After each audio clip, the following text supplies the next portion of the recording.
Well, this photograph has certainly been making the rounds on the flat earth channels. And flat earthers even refer to it as the black swan photo, as though this one photograph has finally killed the globe once and for all. Of course, you gotta ask the question, does seeing a black swan mean that white swans don't exist? Well, I'm going to play a couple of clips from this video, which is also by BML SB69. And this is going to put a whole different perspective on this photograph.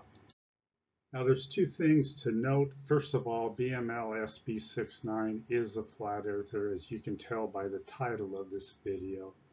But for some reason, he also unlisted this video. But the information that is in here has been shown on both Globe and Flat Earth channels. So let's take a look.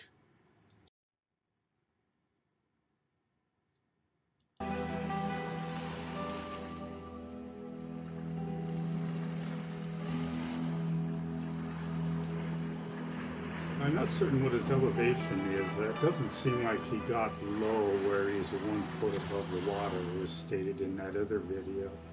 But you can clearly see these platforms are behind the horizon.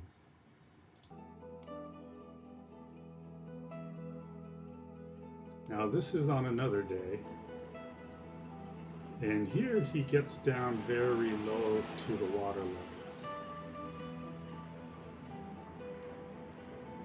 So he's claiming he's about 1 foot above the water. But when he gets right in here, it looks like he raises the camera up a little bit higher, but I really don't know what his elevation is. But he's still low to the water level. And here the platforms are definitely much higher. So this is what he says. Most days, normal visibility of the platforms and boats will appear they are behind the horizon curvature of the Earth. But once in a while, not very often, there will be days when conditions are right to see the full image. And how do flat earthers respond to this? Well, Anthony Riley says, why is the horizon behind both platforms when it should be in front of both platforms? And my reply is, Anthony, why does BML SB69 usually see a horizon in front of both of those platforms? And of course, Quantum Eraser is trying to turn this into a philosophical debate by making a modus tollens. And since the apparent horizon is farther than the calculated geometric horizon, in his mind the Earth is not a sphere. Well, Quantum, I can also make a modus tollens. If the flat Earth has flat water, then there cannot be a horizon in front of the platforms hiding their bottoms. A very simple concept because a flat surface is not an obstruction.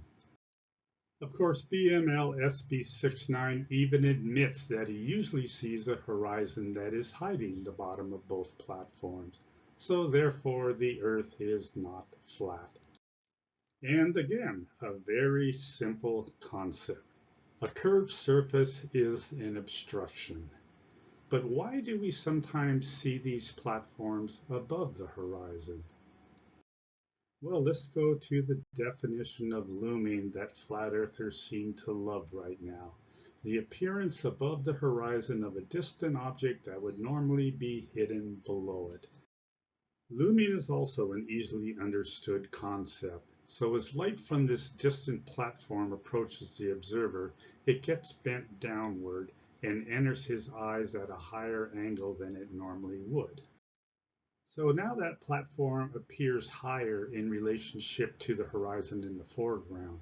And since water is also an object that is beyond the horizon, if the refraction is severe enough, it can also come into view, and now it appears that the horizon has risen above the horizon. So is there any evidence of looming in these photographs? Well, if you look at the upper photograph, on the left here, this deck on the platform is aligned with this deck on the platform on the right. Now in the bottom photograph, we can clearly see that this deck on the platform on the left has loomed higher in relationship to the platform on the right. We can also see the effects of looming on the platform on the right. If you look at the upper photograph, this deck is just right above the horizon, but down below it is quite a bit higher above the water line. But let's take a look at this platform on the left. Look at all of this distortion in this boom that is on the left side. What is going on here? Well, if I draw a line on the upper photograph across the top of this, we can see that the gap here isn't really that big. But look how big this gap is on the lower photograph. Well, there's another refraction phenomena called towering. This is very similar to looming, but the difference is that there is an abnormal vertical stretching of the image of a distant object. So this is an example of towering, and it's not uncommon to see both towering and looming at the same time, but it's not always the case. In fact, BML SB69 has another video where both these platforms are loomed, but we don't see this upward stretching or towering. It just depends on the atmospheric conditions. So the question is, can the horizon also loom? So on the right here, I have both the platforms and the horizon loomed above the horizon that is seen on the photograph on the left. Now, if there was a camera and a reference object in the foreground that were always at the same elevation, it would be quite easy to determine exactly what the horizon is doing. And guess what? There is a flat earther in Sydney, Australia, a really nice gentleman who takes all of his videos from his house, and he has two reference objects in the distance. One of them is this tower right here, but let's let Harry explain exactly what he sees. Now you can see that usually the water on the headland is down here, but today the Pacific Ocean has decided to defy gravity and shoot upwards. It doesn't happen every day. Most of the time, most of the year, the horizon sits somewhere around about this little notch in the cliff. A little bit one side, a little bit the other. So it's all to do with the angles of the sun and all that sort of. Now, Harry uses this marine traffic website, and the boat in that video is called the Delsa, and it is just a little bit over 30 miles away. Now, the Delta appears to be either on or very close to the horizon, so that horizon is about 30 miles away.